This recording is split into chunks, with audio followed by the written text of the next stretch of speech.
2024年8月13日 ，Web 3.0亞洲機構峰會在香港特別行政區麗思卡爾頓大酒店盛大舉行。本次峰會雲集全球 Web 3行業頂尖的專家、學者、投資機構和投資人，共同就 Web 3行業最熱話題、最前沿的投資和未來技術趨勢展開深層探討。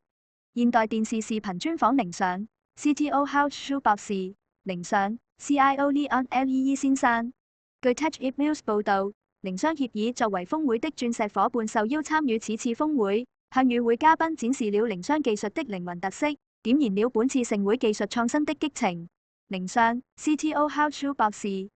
CIO Leon Lee 作為會議的重磅嘉賓發表重要講演，與行業頂尖學術專家一起暢想了未來區塊鏈發展的前沿趨勢、契合 Web 3.0及凌商7大技術創新。定義了未來區塊鏈全球統一帳本，佈局構建一個高效、安全、靈活的去中心化跨鏈轉賬和交易系統。當下環境下，區塊鏈技術面臨數字資產安全性的挑戰，在用戶私鑰沒有泄露和被盜的情況下，每年數億美元的合約資產被盜走。跨鏈橋受黑客攻擊及跨鏈橋項目監守自盜，導致用戶承受巨大損失。用戶託管在交易所的資產，因為交易所挪用跑路而血本無歸。Howard Schultz 博士在本次峰會上剖析當前根本性問題，提出安全性問題的根源在於沒有正確地處理帳本。自以太坊開始，合約所發行資產的帳本由合約管理，礦工只管理區塊鏈本幣的帳本，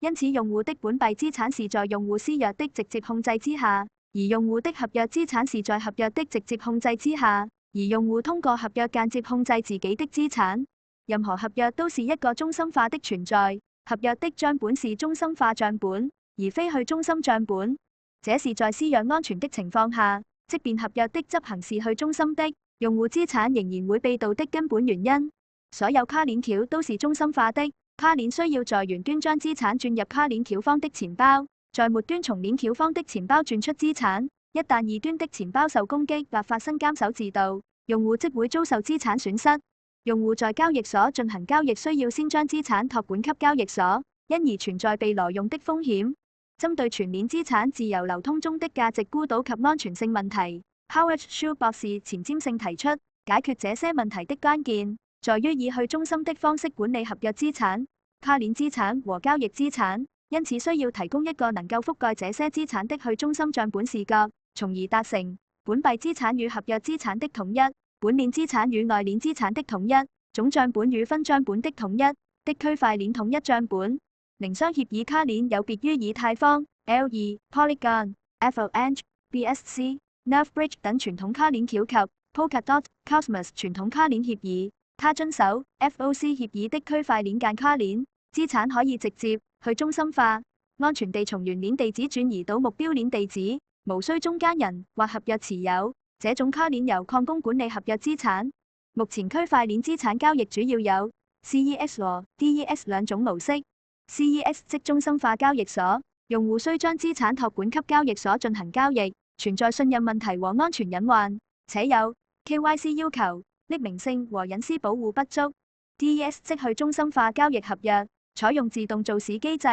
用戶向合約發送資產進行交易，但需提供流動性，存在滑點和 MEV 問題，造成客戶損失。本質上也是託管的，是託管風險轉嫁而非消除。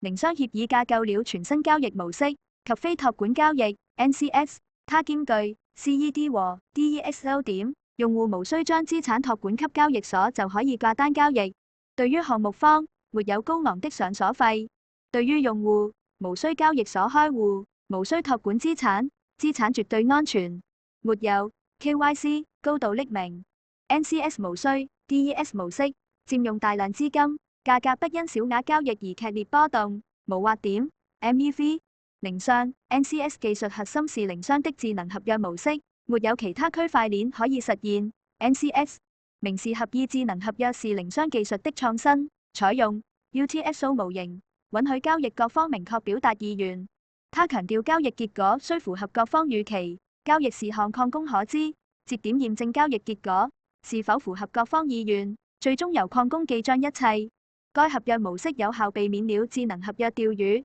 程序錯誤和誤解導致的資產損失，增強了安全性，杜絕了通過合約盜竊的可能。交易結果以 UTXO 輸出形式交付，確保資產所有權清晰。明示合意智能合約相較於以太坊在意思表達、執行驗證、結果控制及記帳方式上均有優勢，是其他智能合約技術無法企及的。通過這種模式實現了本幣資產與合約資產的統一。